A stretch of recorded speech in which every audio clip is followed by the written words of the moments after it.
In this video, I'm going to show you how to import data into Microsoft Excel. Now, the data that I want to import is in this text document, which is located on my desktop of my computer. So if I quickly open this, you can see that it consists of various numbers which are separated by spaces if you look carefully. Now I'll close this quickly, and to import that data into Microsoft Excel, I will first have to open up Excel, and then I'll choose a blank workbook. And now to import the data, you go to data and choose the source. In this case it is a text file, so I'll choose from text, and I will navigate to the location of the text document on my PC, which is on the desktop. And then here is the file, so I'll select the file, and now it brings up this window, so I have to fill in some more information. And the first one says to choose the file type that best describes your data, and we have two options: delimited and fixed width. Now I need to select delimited because I have to use a space as my delimiter, which I will explain in a short while. So I will choose next, and now this screen lets you set the delimiter or the delimiters your data contains. And now, what is a delimiter? A delimiter is a sequence of one or more characters used to specify the boundary between separate independent regions in a text. So for example, a space or a comma or full stop, etc. can be used as delimiters.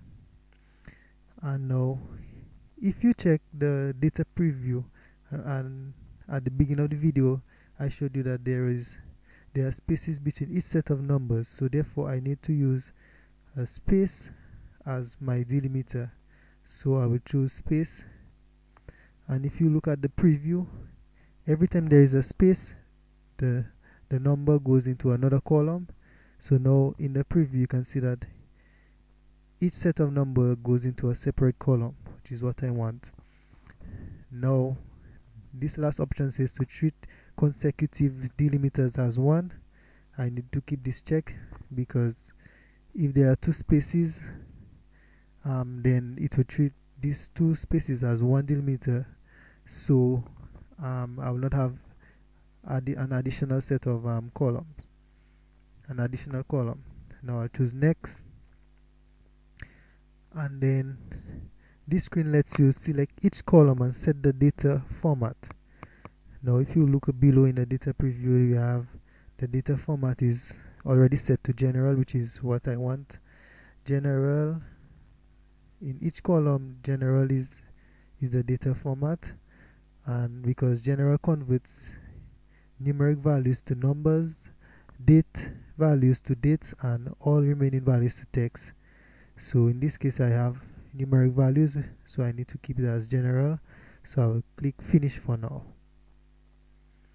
And finally it asks me to select where you want to put the data, which is the cell location. So I will choose cell A1 to be the first cell where the information begins, and then I will choose OK.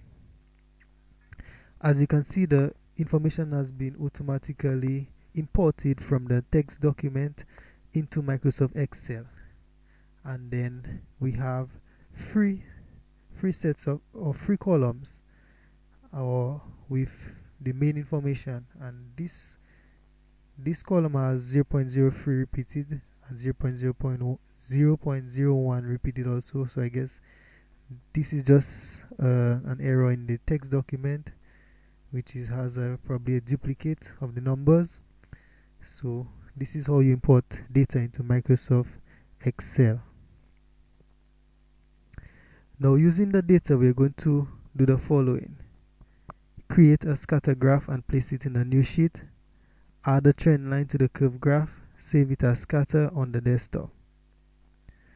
First of all, to create the scatter graph, you must first highlight the data that was imported, and go to charts, go to insert, then go to charts. On the charts you look for scatter graph and choose the type. I'll choose this one, and now once it has been created, you will to put it on a new sheet, you have to click this plus right here to create a new sheet. And now I have a new sheet. I'm going to go back to the first sheet and right click on the scatter graph, choose cut, and come back to my second sheet and paste it on the second sheet. And this is how you place it on a new sheet. Now to add a trend line to the scatter graph, you have to right click on the curved line,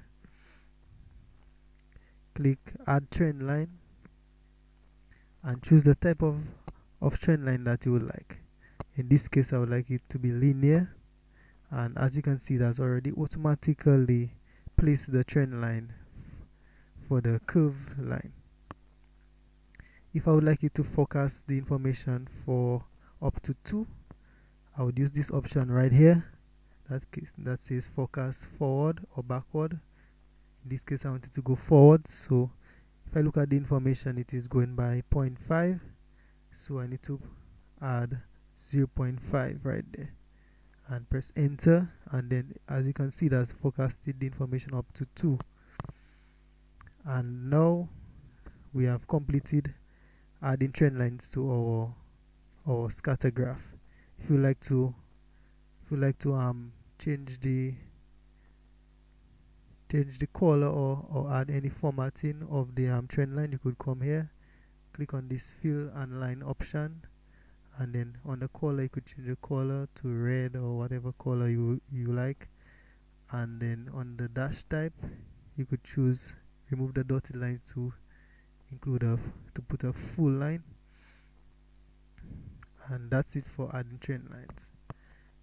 Now to save this to the desktop, you click on file, go to save computer, and now you browse for the location of the desktop on the computer. You could go to desktop, and now the file name section, I'm going to call it scatter,